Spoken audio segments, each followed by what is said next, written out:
பண்ணுறீங்க? இது பார்த்தீங்கன்னா நான் வந்து ஸ்கூலுக்கு வந்து வாழைக்காய் ஃப்ரை வந்து செஞ்சு தரேன்.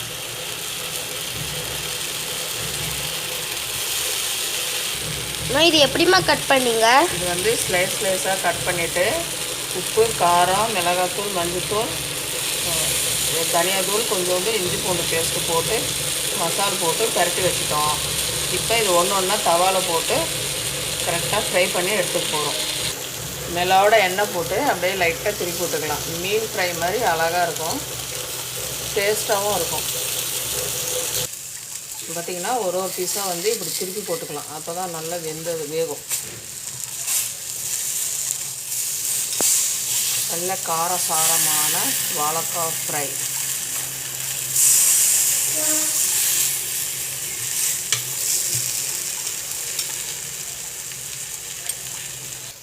இப்போ பாருங்கள், வாழைக்காய் ஃப்ரை வந்து ரெடி ஆகிடுச்சு.